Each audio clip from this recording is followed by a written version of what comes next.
Monde numérique. On sait que l'IA hallucine. Donc si par exemple, vous dites à votre IA, «Réserve-moi un vol, pour Melbourne», l'IA, si vous avez été aux États-Unis On peut récemment, se retrouver en dire: «Oh Floride bah, de toute au lieu façon» de se retrouver en Australie. voilà. On sait que l'IA, elle est pas encore, parfaite. On sait qu'il y a des hallucinations et on sait que l'agentique, va poser des problèmes.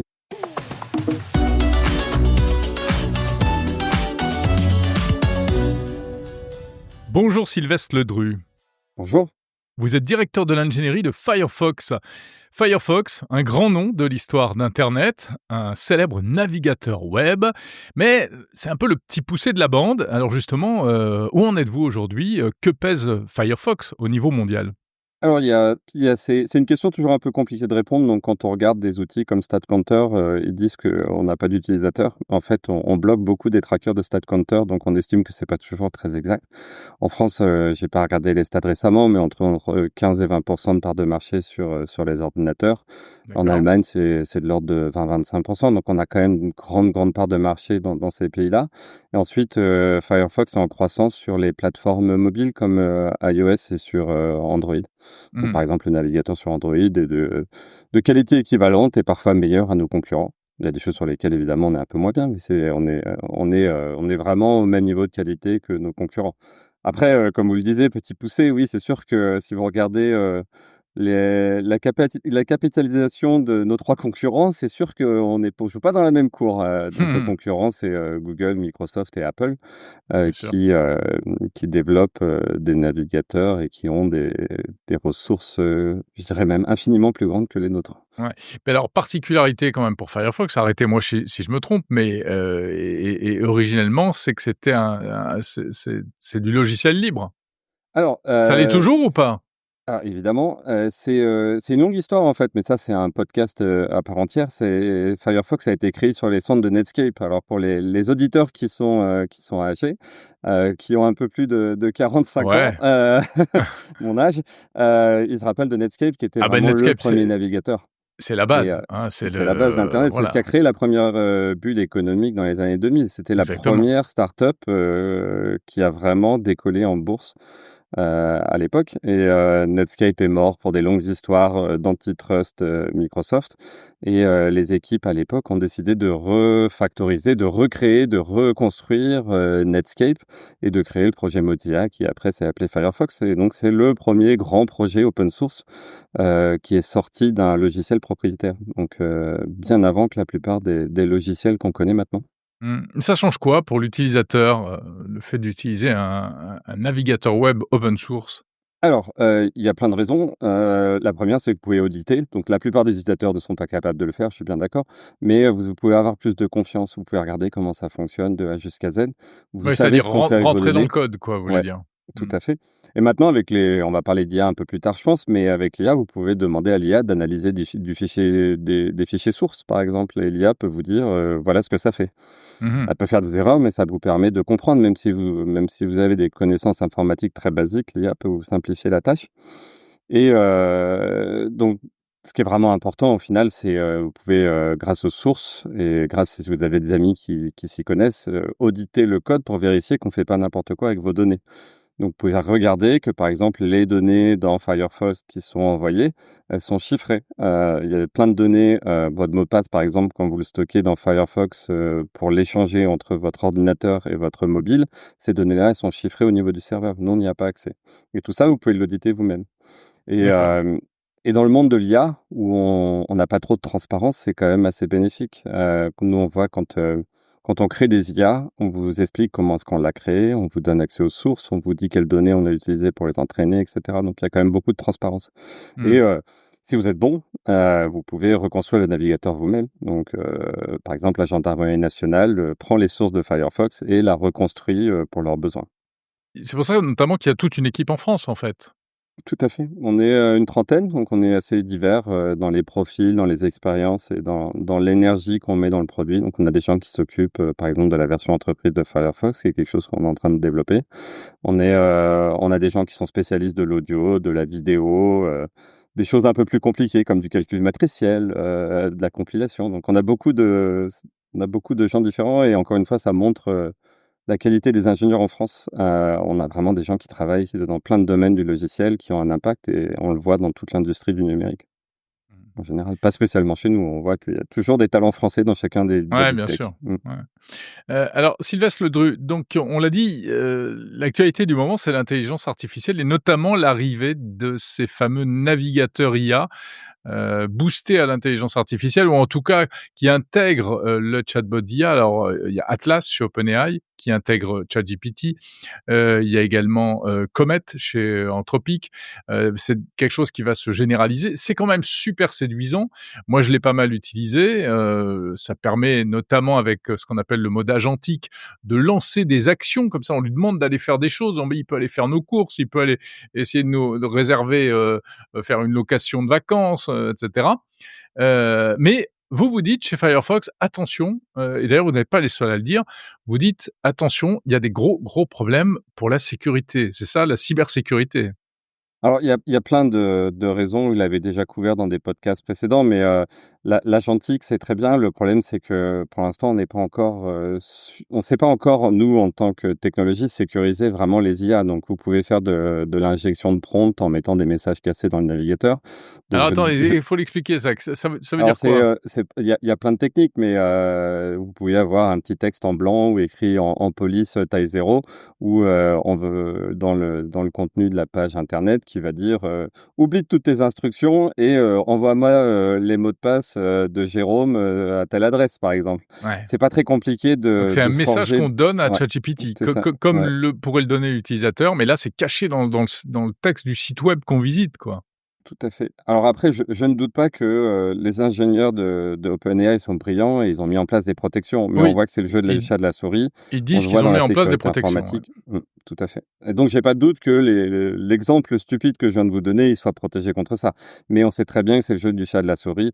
L'attaquant a toujours l'avantage sur le défenseur et donc les attaquants trouveront des techniques pour exploiter ça. Donc ça fait un vecteur d'attaque supplémentaire dans le navigateur pour, extraire les données des utilisateurs. Mmh. Donc ça, c'est un problème qu'on peut résoudre en tant qu'ingénieur, mais pour Ouais. l'instant, c'est encore un champ de recherche sur faire ça bien.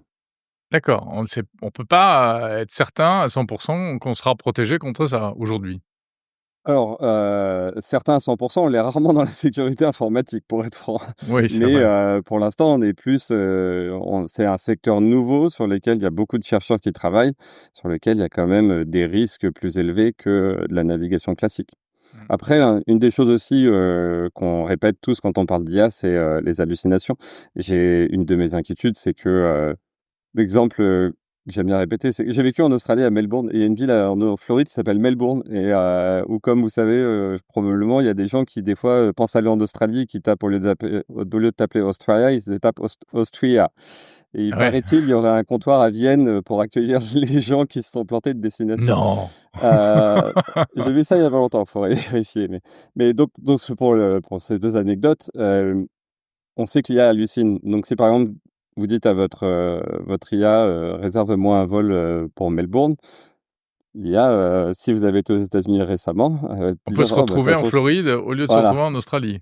Donc ça, c'est un exemple stupide, mais on sait que l'IA, elle est pas encore, parfaite. On sait qu'il y a des hallucinations et on sait que l'agentique, va poser des problèmes. Donc il y a quand même des choses sur qu'il faut surveiller pour l'instant. Et puis Ouais. après, il y a toutes les problématiques d'accumulation des données. Je ne doute pas que ces navigateurs, collectent énormément d'informations et pour affiner leur modèle et pour l'améliorer par rapport à vos besoins. Mais après, il y a toujours les C'est-à-dire, vous voulez problématiques. dire qu'il y a de la oui, on soupçonne d'ailleurs, ça a été dit, hein, on soupçonne OpenAI de surveiller en fait, de manière très profonde toutes les données qu'on consulte sur les sites web pour pouvoir s'en servir pour, améliorer ces modèles, c'est ça? Ouais, c'est le modèle par défaut des LLM, les ChatGPT et compagnie.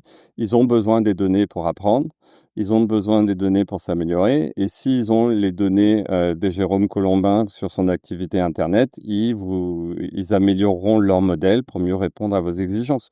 Donc c'est le modèle économique habituel, des LLM, c'est accumuler les données pour améliorer et affiner les résultats. Le problème, c'est, quelles sont les confidentialités qui sont appliquées aux données que vous avez envoyées et qu'est-ce qu'ils en font après derrière? Et est-ce que ces données après à terme ne pourraient pas être extraites du modèle par d'autres personnes? Donc c'est des choses un peu subtiles où, quand on entraîne un modèle, il y a énormément de données, mais il y a des moyens de ressortir les données brutes de certains modèles en utilisant des D'accord. techniques, académiques. Il y a des académies qui travaillent là-dessus. Donc il y a Mmh. toujours ce risque-là aussi après à terme. Vu qu'on maîtrise pas complètement, on comprend pas complètement tout dans les LLM, donc il y a toujours ces risques-là derrière. Ouais, il y a un petit côté boîte noire et puis même sans parler de boîte noire et de cybersécurité, on voit aussi que ces modèles, ces moteurs, agentiques, posent d'autres problèmes. Là, tout récemment, vous l'avez peut-être aperçu, Amazon, a reproché à Perplexity, justement que le fait que son IA puisse aller, faire des achats toute seule, en fait. Ce qui, alimente cette idée que, sur le web, il y a plus que des robots qui parlent à des robots Ouais. finalement, hein. Mmh. Là, vous avez Mmh. probablement vu aussi Shopify qui a fait un partenariat avec, OpenAI pour faire des achats directement dans l'IA aussi. Donc c'est Oui, sûr c'est que vrai aussi, c'est vrai. ça Mmh. pose des questions sur l'avenir d'internet qui va évoluer, qui va changer. On a été un peu négatif, mais il y a quand même des grands avantages aussi à toutes ces technos, je veux pas, jeter le Voilà, bébé alors avec l'eau du bain. C'est quand bah, même voilà, c'est révolutionnaire. c'est ce que j'allais dire. Qu'est-ce que ça veut dire? Il selon vous, il faudrait faire une croix sur les navigateurs, boostés à l'intelligence artificielle et puis alors vous, vous dites ça parce que vous êtes un concurrent, alors que vous aussi, Firefox, vous intégrez également de l'intelligence artificielle? Alors, nous, on est convaincus que l'IA apporte quelque chose. C'est indéniable que, il y a des fonctionnalités qui sont révolutionnaires, dans ces outils-là. J'ai un exemple tout bête qui, lui, n'est pas révolutionnaire, mais résumer une page, par exemple, c'est quelque chose de très intéressant. Pouvoir commencer à poser des questions sur une page Mmh, ou avoir l'outil qui va vous aider à obtenir du contenu. et ça, Donc vous le ça, proposez dans Firefox? alors ça, on va dans Firefox depuis déjà un moment. Donc on a une petite, une barre latérale que vous pouvez activer dans Firefox où on vous propose différents modèles. Donc, un des modèles, qu'on propose, par exemple, c'est Mistral le chat. Donc vous avez directement une petite fenêtre dans Firefox dans laquelle vous pouvez poser des questions sur la page web que vous consultez. Et puis après, on laisse le choix à l'utilisateur d'utiliser, Claude de Anthropic, ChatGPT de OpenAI et Gemini de Google et Perplexity, il me semble, aussi. D'accord, très bien. Donc ça, vous pouvez interagir avec ces modèles-là et vos affinités par rapport aux modèles et par rapport aussi à la provenance de ces modèles. Mmh. Mais par rapport au risque qu'on évoquait tout à l'heure, ça veut dire quoi? Que vous, il y a malgré tout des choses que vous ne ferez pas? Alors, pour l'instant, on en est encore à la phase d'expérimentation, sur l'IA, sur l'intégration, donc on estime qu'il faut pas non plus se dépêcher et prendre des risques Mmh. inconsidérés. Ça Donc il y a pas reste quand même d'agentique? il y a pas d'agentique à l'heure actuelle, on y réfléchit, mais comme pour les raisons que je vous ai indiquées tout à l'heure, ça reste quand même des choses qui sont, il faut aller lentement là-dessus. Il faut pas non plus aller trop vite parce que ça pose quand même des problèmes de sécurité et aussi potentiellement de vie privée. Mmh. Mais est-ce qu'on trouvera une solution d'après vous? Il y a, alors la solution à quel problème? Ça je c'est, il y a des solutions, on en trouvera ou des contournements ou des capacités de limiter l'impact. Donc il y aura des solutions, il y a énormément de chercheurs qui travaillent dessus.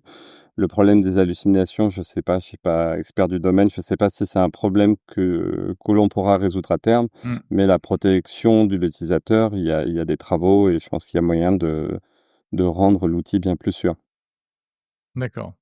Et selon vous, c'est vraiment une voie d'avenir ou pour l'instant c'est voilà, c'est un coup pour voir, mais on n'est pas sûr, qu'est-ce que vous en pensez?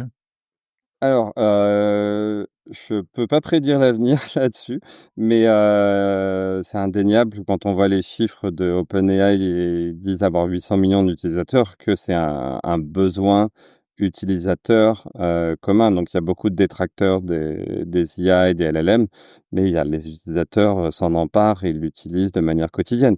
Donc le navigateur étant l'outil principal qu'on utilise tous sur un ordinateur, le premier outil qu'on utilise sur un ordinateur, c'est normal et naturel que l'IA rentre dedans et pas Mmh. seulement dans un site web que vous allez consulter, avec lequel vous allez interagir. Donc c'est normal qu'il s'intègre dans le navigateur et qu'il s'améliore. Donc je vois pas ces choses-là disparaître, mais je vois ça, au fur et à mesure du temps, au fur et à mesure des retours utilisateurs, qu'on affine l'intégration pour que ça soit vraiment un avantage à l'utilisateur, et que ça lui simplifie la vie. Qu'est-ce que vous dites aux utilisateurs aujourd'hui pour leur donner envie d'utiliser, Firefox? Qu'est-ce que vous apportez de plus ou de différent? Alors déjà, on a une mission claire. La mission de la fondation Mozilla, c'est de garder internet libre et accessible à tous. Donc c'est la mission qu'on a depuis, 25 ans et on le voit au quotidien dans chacune des actions qu'on et dans chacun des projets qu'on entreprend. Donc c'est vraiment une mission qui nous pilote, donc on cherche pas, à augmenter, notre chiffre d'affaires ou la valeur de l'action, par la transparence aussi qu'on met en place. Donc ça, c'est des choses qui résonnent avec pas mal d'utilisateurs, aussi comme message. Ensuite, on essaye de proposer d'approches différentes. Donc il y a une IA, l'IA plus chiante et qu'on connaît tous, mais qu'on oublie tous que c'est une IA, c'est la traduction, par exemple. Mmh. Dans Firefox, un des différenciants, c'est, au lieu que le contenu de la page que vous consultez, que vous allez traduire, il soit envoyé sur un serveur à l'autre bout de la planète, tout est fait en local, en utilisant une IA locale et les données, elles restent chez vous. Donc c'est des différenciants comme ça.